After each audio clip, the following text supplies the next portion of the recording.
Sapp was redshirted his freshman year, and by the time he suited up for the 1992 season, he had gained 70 pounds. There wasn't much need for a 300-pound tight end in Miami, but the coaching staff had other plans for Sapp. Bob Karmelowitz comes to me and says, "Son, I'm gonna need you to try defensive tackle." That's you crazy. I never put my hand in the dirt. I don't know what y'all doing out there. The only time I do is help my tackle with the little end with a hand push and go seal the linebacker. That's all I know about the D-line. I push the end over and I go get the guy. He said, "Yeah, and you good at it. I want to see, can you stop somebody from pushing you over in the 3 technique?" I'm like, "What? Get away from my face." He said, "Son, you want to come down. I've seen you move. You'll be great." Dupree turns and wheels and gets hit. Warren Sapp out of Blue, Florida, and a pop to high school. And the system fit like a glove for him because, you know, he is so hard to block. He's so low. He's got such speed and agility and quickness. I mean, it just was a natural. Football, loose ball, look at this, Warren Sapp. That was the position. That's where the bad boys played. That was Russell's spot. That was Cortez's spot. All the badasses at Miami played right tackle, and it was my spot. And it was 4-3, hit it and get it. Trample the run on your way to the quarterback. Back and looking, rolling, gonna be hit and dropped. Under Miami's system, the All-American defensive tackle thrived, earning numerous collegiate honors, including the Lombardi Award, the Bronco Nagurski Trophy, and Defensive Player of the Year. Ready for a new challenge, Sapp decided to enter the NFL draft after his junior season. He couldn't have dominated the game any more than he did at the college level. He won every award, had all the hardware, and was the best player, I thought, in college football at his time, and was ready, and should have been the first pick of the draft. But it was one piece of the draft that always set uneasy with me, is when they asked me to come to New York. And I was like, no, I'm gonna be in Plymouth, in the backyard, good buddy on the grill, the beers flowing, me and my people, you know? Because that's what it was about for me and my people. I was gonna retire my mother. I was gonna take my mother from this little yellow shack, and I was gonna put her in a nice place with a nice Mercedes-Benz out front, and she wasn't gonna have to work no more. I mean, it could have left me in Plymouth. Sapp went to New York, but as he feared, things didn't go well. The night before the draft, erroneous reports surfaced that he had failed multiple drug tests, allegations that had been disproven a month earlier. The reports were out of control. They were not accurate. We were still confident going into draft day, but we had no idea that he would fall out of the top 10. With the 11th pick in the first round, the Minnesota Vikings select defensive end from Florida State, Derek Alexander. Well, there's no mystery anymore. Derek Alexander is a fine player, but certainly was not as high up as Warren Sapp. Hey, let's go to Craig James. Craig? Warren, right now, the emotions. I mean, it's just a tough situation. I'm just sitting here waiting around, but I mean, it's not that tough. You're Drew Rosenhaus as the agent. What are you hearing on the phones right now? Well, my phone's ringing right now, so I think it's going to be any second. Literally, this could be the key call. It's Sam Weiss on the phone. "Yeah, we're thinking about drafting you." And I'm like, "You thinking? You the Tampa Bay Buccaneers, buddy. You've had 11 straight double-digit loss seasons the last time I checked." I looked at this phone like, I want to hang this damn thing up so bad, but it's been 2 hours and 45 minutes, so let's get this over with. Nobody dreamed we could get a player of Warren Sapp's caliber, and when he dropped to our position, it was a miracle. Drew, are you surprised that Tampa Bay's the team? Yeah, I'm surprised, yes. We didn't expect that they would. We had talked to them pretty extensively, but I didn't think they'd be the team. But at least he's in his home state. He's an hour and a half away from his hometown. Only silver lining in a real dirty, dark day in my life was that I would be playing 80 miles from my mother's home. And there wasn't no game she'd miss. I knew that. But Carlos just took it as I'm a Florida boy. I went to high school in Florida. I went to college in Florida. Now I'll play pro football in Florida. I'll never forget the first time I ever met him. Warren and Derek Brooks, they come busting into this room. He said, "Hey, Brooks, there's that hard-ass white guy that knocks people out." And so I got up, said hello, and he said to me right away, "You ready to go win a championship?" And I said, "Let's do it." As eager rookies in Tampa, Sapp and fellow first-round draft pick Derek Brooks were hell-bent on winning. But in 1995, for a team mired in a culture of mediocrity, victory would prove more elusive than anticipated. You're trying to figure out how we gonna get this thing turned around, because it's 11 straight double-digit loss seasons. So I see Lynch, I see Brooks. That's okay. We can force this thing, because I'm not used to losing. You're not used to losing. At the midway point, the Bucks were 5-2 in first place, but it felt like we were in last place because we wasn't a tight-knit team. And the second half of the season, we went in the tanks, and it seems as if it was going to be the same old Bucks. But boy, when Tony Dungy walked in that door, structure was born and a path was shown. And I loved it. All day long, baby. All day long. We hired Tony Dungy because we needed somebody to turn this team around, to make it respectable and to build a winning team. I got to Tampa in 1996, and it was kind of a defeatist attitude. It was a losing culture. There were talented players there, but they didn't feel like they were going to win, didn't feel like they could win. And that was the thing we had to change around. Dungy and his staff preached a philosophy of discipline and fundamentals, and the young Buccaneers fell in line. Touchdown, Warren Sapp! Things felt different, even though the losses continued to stack up. As the Lightning Bolts get set today to host Tampa Bay, they've won 2 in a row. They're now 6-4. We went out to San Diego. We're watching Chris Berman and the boys do their countdown. He comes on the TV and he says, the San Diego Superchargers play the Yucks. Can you believe Tampa Bay is 1-19 lifetime on the West Coast? I turned and I looked at Brooks, and I say, this shit stops today. I was upset. He was pissed off. Big difference. I didn't like it. He hated it. We get up, go down to breakfast. I say, please tell me somebody else just saw what I saw, watching Chris Berman gut us in front of the nation. This shit stops today. We went out and we got smashed 14-0 before we even tied our shoes. We down 14-0. 10 to the 10 to the 5, down to the goal line. Touchdown, San Diego! And in the past, the team would have folded up. But some guys got on the sideline and said, this is ridiculous. We're a better team than this. We just got to keep playing. And slowly and surely, we fought our way back, and guys didn't give up, and we came back and won the game. The Bucs win. How about the Buccaneers? Now, we didn't go win a world championship that year, but that's when the tide started to turn. In 1997, Dungy led the Bucs to their first winning season in 15 years. The key to their success was the 4-3 defense Warren Sapp thrived in. Now I might just go crazy, lose my mind. Dungy's version became known as the Tampa 2. We weren't going to blitz a lot and take a lot of chances. We were going to get our pressure by rushing 4 guys and having 7 defenders, the linebackers and the defensive backs running free to make tackles. It was all based on defensive line, stopping the run game, and creating pressure on the quarterback.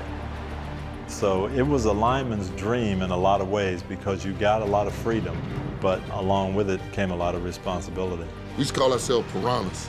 And then we call ourselves on the defensive line with mongrels. And I was Genghis. So we're gonna kick a hole in your great wall, kick your ass and leave one to tell a story, and that's the film. I mean, we prided ourselves on that. Young under pressure. He'll be sacked into the 32 by Warren Sapp. Great defenses, to me, they start up the middle. And when you had 99 right there in the middle, wreaking havoc and just making life miserable on offensive lines, on quarterbacks, it was just a lot to deal with. Oh, he's sacked by Sapp. 1999 was special. Every single game, there were moments where he dominated teams. Go down, sacked by Sapp. Dominant, I think, is a word that's thrown around too often. There aren't too many people that dominate at the NFL level. He was dominant, and that year in particular. Fire will go down, sacked by Warren Sapp. I come back 99 and have 12 and a half sacks, and I say, you know what? Right now is my prime chance to carve out my piece in the NFL. I can carve out my low legacy. I can carve out what people think of my playing career right now at this moment. Sapp was voted NFL Defensive Player of the Year in 1999. But while the Tampa defense inched toward perfection, a championship still eluded them. We finally put ourselves in the right frame of mind to go get a championship, because we were forged by fire. And when you forged by fire, it don't get no better than that. It ain't going nowhere. Coming up on A Football Life. Every play, he was touching me, hitting me. He was a disruptor. Under pressure, he'll be sacked by Sapp. How many times you sacked Favre? 11. What, did I know it like that? 11. 11 times. I didn't know Warren sacked me. No, it's a joke. Brett Favre in 1996 was a two-time MVP and a world champion. He was the best player in football and in my division. Tony Dungy walked in the room and said, "The Green Bay Packers are the target and Brett Favre is yours. Are you ready for the challenge?" Not a problem. If I wanted notoriety of the world, getting all over him would definitely do it. Under pressure, he'll be sacked by Sapp. He was relentless. You just knew you were not going to block him every time. My just vivid memory of Warren Sapp is every play. He was touching me, hitting me. He was a disruptor. We played some of the most classic battles. There was no other quarterback that did that. I knew I was going to get his best. It was a bitter, cold day at Lambeau Field when the seeds of this epic rivalry took root. In their first playoff meeting, the boy from Plymouth made his presence known and felt by the league's reigning MVP. Favre will go down. Sacked by Warren Sapp. He's down there kicking and screaming on the ground. Let me out, let me out. I'm holding him down. I'm like, get that ball, get that ball. Then he pops up and he goes to push me. I'm like, man, get your hands off me. Get your hands off me. So then we looked, I said, what? I said, what? I said, I'm gonna be here all day, playboy. I said, ain't going nowhere. So now he's gotta go to his bitch. So I'm standing there whooping the whole time where he's going, and you come back, I'll be right here waiting. If he and I were to meet on a street corner, dark alley, whatever, I would not be near as brave as I was in that game or in any other game. I had my teammates, I had equipment. I really had protection from everyone, not to mention in that game we were playing at home. Here's the snap, here comes pressure. He's running away from me. I go to hack this ball. In some kind of way, I hit him right on the bridge of the nose. He jumps up. You almost broke my nose. I'm like, you have a helmet on. How did I almost break your nose? Look at my nose! And I looked and I said, ooh, you got a red mark right there. That might have been the closest we've ever come to like picking a bone between each other or something, but oh my God, it was classic. Sapp's gonna get the Favre, and he'll bring him down with a sack. Loose football, but it's whistled in, and Warren Sapp is outplaying the Green Bay Packers almost single-handedly. Without that playoff game, Warren Sapp just another guy that's playing the position. That day, everybody identified with two people fighting for their two teams, and it was no malice in it at all. It was all fun, joking. Man, we was playing like two kids, man. As good as he was as a player, he was equally as good as a talker. And if you were not careful, you would get caught up in that, and it would take you out of your game. I think that's the brilliance of Warren. He always got under my skin. And the best part about it was, he wanted it too. He loved it. You come at me, I'm coming back at you. He would be like, man, I'm gonna be on your face all day for. And I didn't disagree, but I would say, yeah, but Warren, look at the scoreboard, man. Favre, he's got Davis, he'll score easily. Touchdown, Green Bay. Then all of a sudden there came a point, and I was like, well, y'all are winning. So it just rubbing salt into the wound. While the fortunes of their franchises rose and fell, the clashes between these two future legends made for great football and an unexpected friendship. If you'd have told me in 97 or 98 that one day you're going to look back and you're going to be talking about Warren in a good light and very respectful, I'd have been like, yeah, right. But here I am. The relationship kind of just developed over time. I mean, every sack added to it, every hurry added to it, every jab he would say to me added to it, you know, and just the competitive fire was there for both of us. It was a match made in heaven. Two country boys that really, really, really loved the game. I mean, we loved it on a pure level to where, hey, you didn't have to pay us. Let's just go out here with our boys and let's go play. We got to practice doing things right all the time, little things, details. Under Tony Dungy's leadership, Warren Sapp and the Tampa Bay Buccaneers perfected the art of defense, turning the perennial losers into a winning franchise. But despite their success, the ultimate prize of a Super Bowl ring still lay beyond their grasp. We had all the ingredients of a champion because Dungy had instilled it. But as much as I love Tony, Tony had a flaw.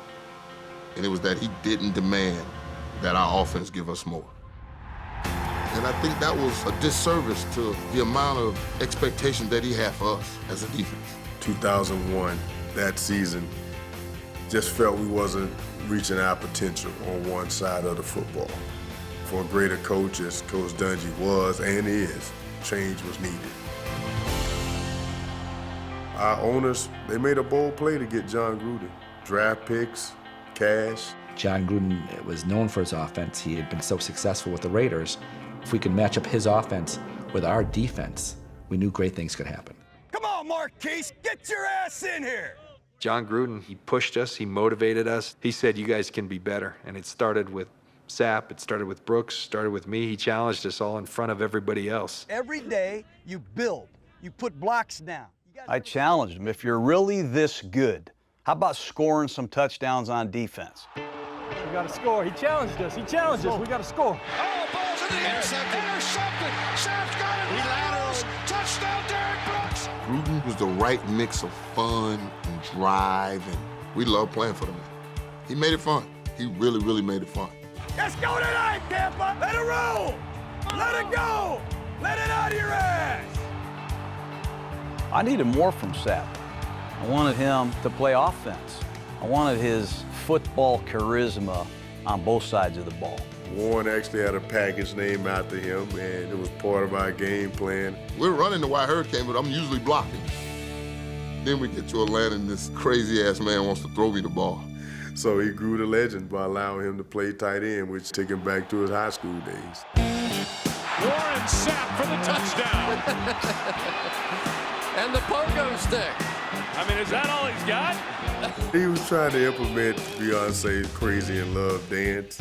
What I was doing in practice was a way worse version of the dance than what I did in public. I was doing it like her. I mean, let's just say that dance didn't fly high on the Buccaneer charts. Play action, the throw. Warren Sapp scores! I used to love saying, why Hurricane? You know, he could impact the game on both sides. He was a real, true throwback football player that could play both ways if he wanted to. hey, no grind escapes. This is what we want to be. Now let's go do what we do. Dominate on three. 1, 2, 3, dominate. All the pieces came together in that 2002 season. But Sapp and the Bucs still faced one last hurdle.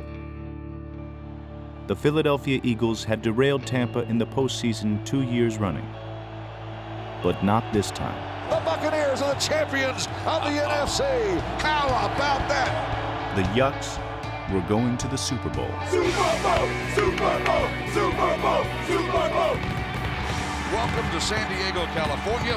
Super Bowl 37. It is Tampa Bay versus the Oakland Raiders. Here we go, 9-9.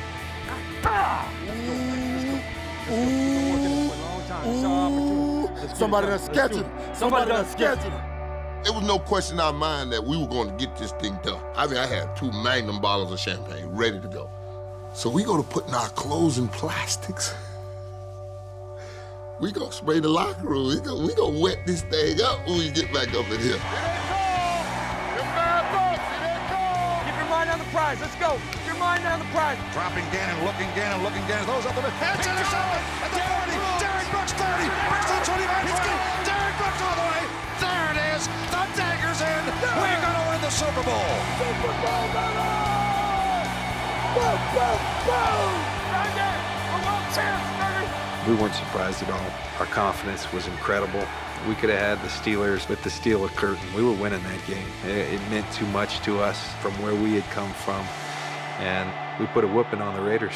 It was fun. You bet you. It's great. Great.